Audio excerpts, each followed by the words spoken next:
बच्चों हमसे पूछा गया कि बहुपद 4s² माइनस 4s प्लस 1 के शून्य ज्ञात कीजिए और शून्यकों तथा गुणांकों के बीच संबंध की सत्यता की जांच कीजिए। यहाँ पर बच्चों में दो क्वेश्चन दिए गए, पहले तो शून्य ज्ञात करना, दूसरा में शून्यकों और गुणांकों के बीच संबंध की सत्यता की भी जांच करनी है। तो बच्चों पहले हम यहाँ पर इसके शून्य ज्ञात कर लेते हैं। शून्य होते क्या है बच्चों? शून्य होते हैं कि इस बहुपद में चर क्या है, वो है s। s के ऐसे दो वैल्यू होगी, दो ही क्यों? क्योंकि यहाँ पर s की सबसे बड़ी पावर है 2, ये द्विघात बहुपद है तो दो वैल्यू आएंगी। s की ऐसे दो मान जिस पर ये बहुपद क्या हो जाए, 0 हो जाए बच्चों। तो ये 0 कब होगा, उसके लिए हम पहले क्या मान लेते कि माना 4s² माइनस 4s प्लस 1, इसको आप 0 मान लो। तो अगर मैंने ये बहुपद 0 ले लिया तो अब मेरे लिए s की वैल्यू निकालना आसान हो जाएगी। अब बच्चों s की वैल्यू मैं कैसे फाइंड आउट करूंगा? मैं इसे गुणनखंड विधि से सोल्व करूंगा। गुणनखंड विधि में क्या है बच्चों कि यहां पर हमें दो ऐसी संख्याएं चाहिए जिनकी गुणा किसके बराबर हो, इस एक के। आपने अभी तक यही देखा होगा कि मैं यहां पर ये बोलता हूं कि 1 के बराबर, मगर बच्चों क्या है कि जब यहां पर s² के साथ कुछ हो तो गुणा आप इन दोनों की ही लोगे, क्योंकि हर बार गुणा इन दोनों की गुणा के बराबर होता है। मगर क्या होता है कि जब सिंपल क्वेश्चन होता है वहां पर हमें वो इस तरीके से देगा, तो जब हम इसकी गुणा देखते हैं तो 1 चौके 4 ये ऐसे ही होती है कि इसको भी देख लो तब भी काम हो जाएगा। मगर जब यहाँ पर कुछ लिखा हो तो आपको रूल को पूरा फॉलो करना है कि गुणा करके किसके बराबर, 4 गुणा 1, यानी कि 4 एकम 4। दो ऐसी संख्याएं चाहिए जिनको गुणा करके कितना है, 4।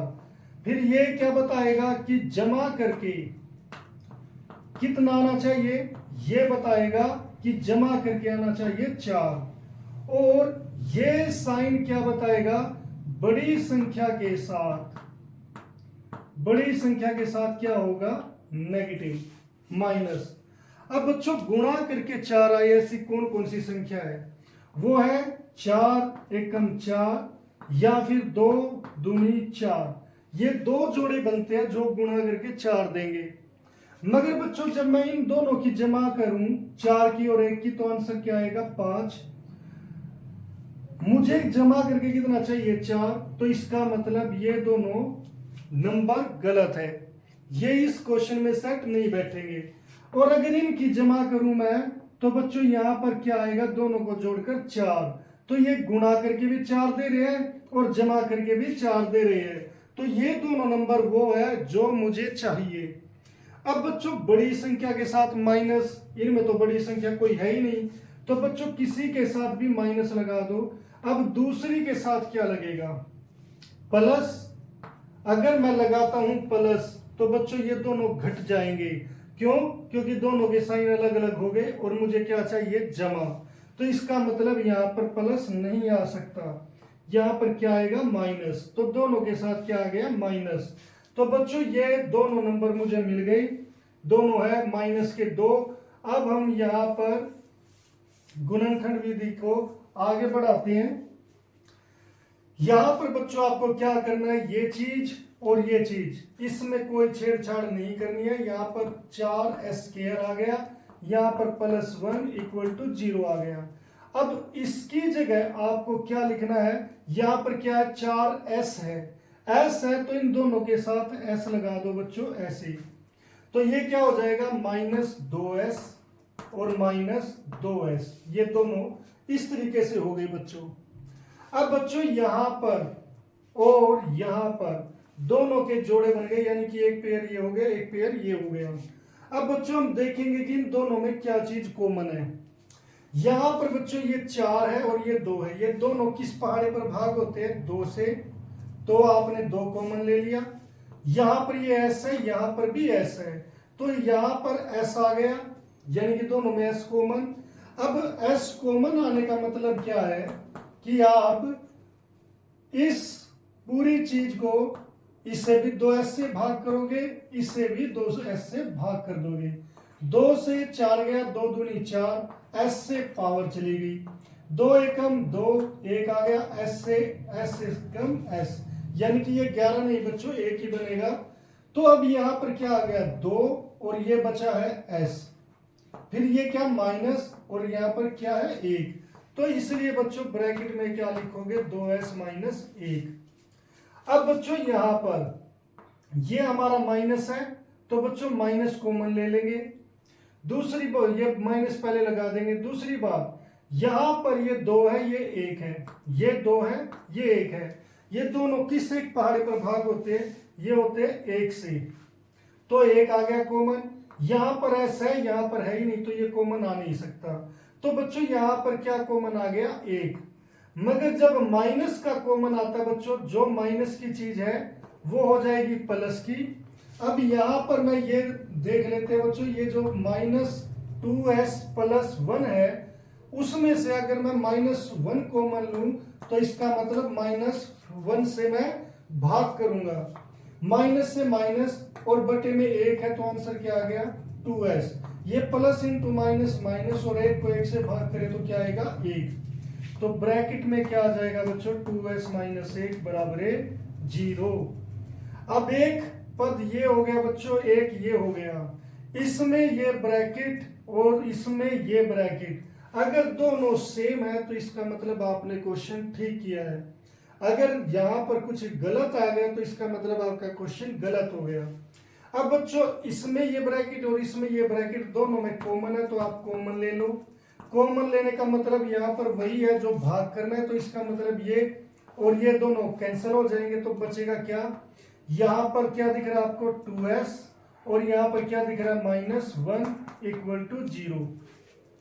अब बच्चों यहाँ पर एक ये और एक ये दो संख्याएं हैं जिनकी गुणा किसके बराबर है 0 की। अगर दो संख्याओं की गुणा 0 होती है तो बच्चों उनमें से कोई ना कोई एक संख्या क्या होती है 0 होती है, तो इसीलिए चाहे तो ये 0 के बराबर है या फिर हमारा 2s माइनस 1 ये 0 के बराबर है। अगर बच्चों ये 0 के बराबर है तो 2s यहां पर ये माइनस है तो इधर आकर प्लस का, और s की वैल्यू क्या हो जाएगी यहां पर 1 और जो गुणा में ये किस में आ जाएगा बटे में, या यहां पर 2s इक्वल टू 1 हो जाएगा क्योंकि माइनस का उधर जाकर प्लस, और यहां पर s किसके इक्वल हो जाएगा 1/2। तो बच्चों दोनों आंसर सेम आ गए, ये क्या है 1/2, ये क्या है 1/2, दोनों सेम आ गए। तो फिर भी हम यहां पर क्या कहते हैं कि दो संख्याएं ऐसी होंगी जो इसे 0 कर देंगी, तो दोनों बार हमारा आंसर क्या आया 1/2 1/2। इसीलिए बच्चों इसके शून्यक, इस बहुपद के शून्यक क्या होंगे, बहुपद के शून्यक है, ये हमारा पहला पार्ट है बच्चों 1/2 व 1/2 है। आप एक बार नहीं लिखोगे, ये 2 है तो 2 बार ही लिखोगे। तो बच्चों इस बहुपद के शून्यक ये है। अब हमें गुणांकों के बीच और शून्यकों के बीच संबंध स्थापित करना है। ये हमारा पोर्शन यहां तक का हो गया। अब अगला पार्ट हम यहां पर अब करेंगे, इसे मैं इरेज कर देता हूं।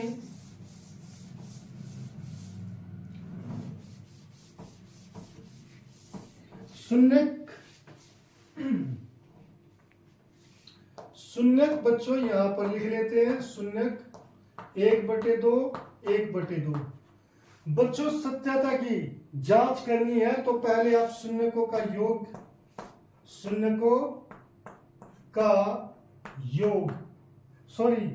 पहले हम बहुपद को कंपेयर करते हैं बच्चों। बहुपद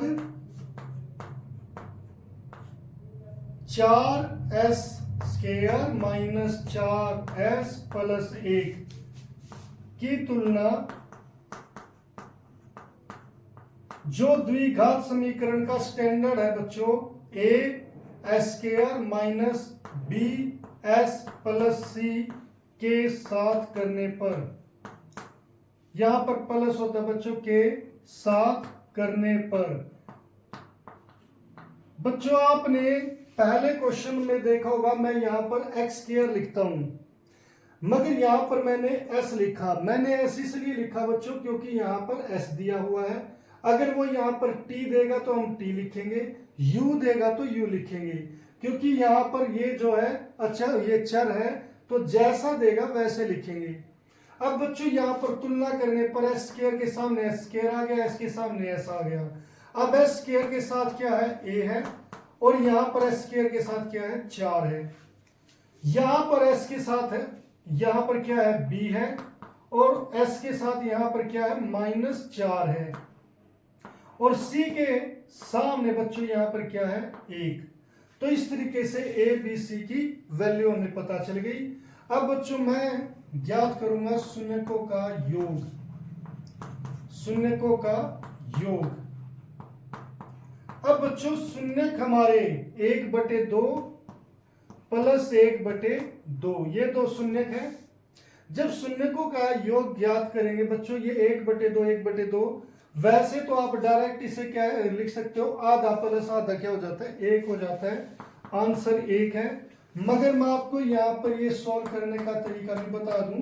जब चीजें भी हो फ्रैक्शन में हो तो बच्चों हम क्या लेते हैं, इसका एलसीएम। 2 आ गया एलसीएम। अब इस 2 का पहाड़ा जब तक 2 ना आ जाए, 2 एकम पर आता है तो एकम मैंने यहां लिख दिया, 1 एकम 1 आ गया, यहां पर प्लस। अब इस 2 का पहाड़ा इस 2 तक, 2 एकम, एकम पर आएगा 2 एकम लिख दिया, यहां पर 1 एकम 1, तो यहां पर बच्चों 1 जमा 1 कितना हो जाएगा, 2/2, तो आंसर क्या आ गया, 1। तो इसलिए इसका आंसर क्या आ गया, 1। अब बच्चों -b/a निकालेंगे, तो इसके लिए माइनस, पहले ये b की वैल्यू कितनी है, -4 है, तो -4 कर दो। a की वैल्यू कितनी है बच्चों, 4 है। अब यहां पर माइनस माइनस क्या हो जाएगा, प्लस हो जाएगा, और ये 4 ऐसे कैसे, 4 एकम 4, तो बच्चों आंसर क्या आ गया, 1 ही आ गया। अब ये आंसर और ये आंसर सेम है, तो हम क्या लिखेंगे, इसलिए शून्यकों का योग किसके बराबर है बच्चों, -b/a के बराबर है। तो ये हमारा पहला फार्मूला है जिसकी सत्यता की जांच हो गई।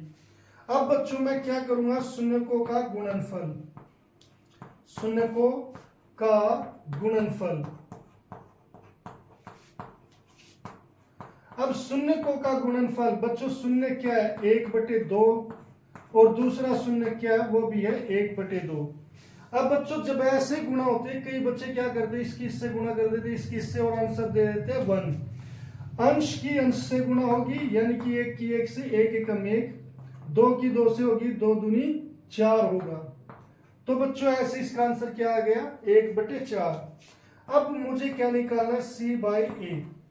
c की वैल्यू क्या है बच्चों, यहां पर 1 है, और a की वैल्यू कितनी है बच्चों, 4 है, तो ये क्या आ गया, 1/4, ये भी 1/4, ये भी 1/4।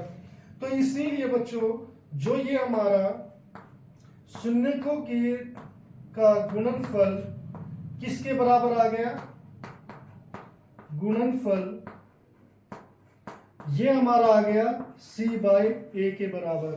तो बच्चों इस तरीके से हमने इसमें शून्यकों और गुणांकों के बीच संबंध की सत्यता की जांच की है।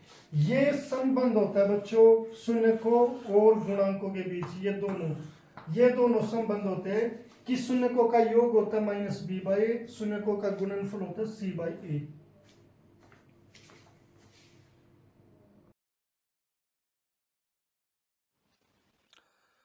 उम्मीद है बच्चों ये लेक्चर आपको पसंद आया होगा, और अगर आपको ये लेक्चर पसंद आया है तो इसे लाइक और शेयर जरूर करें, और चैनल को सब्सक्राइब करना ना भूलें।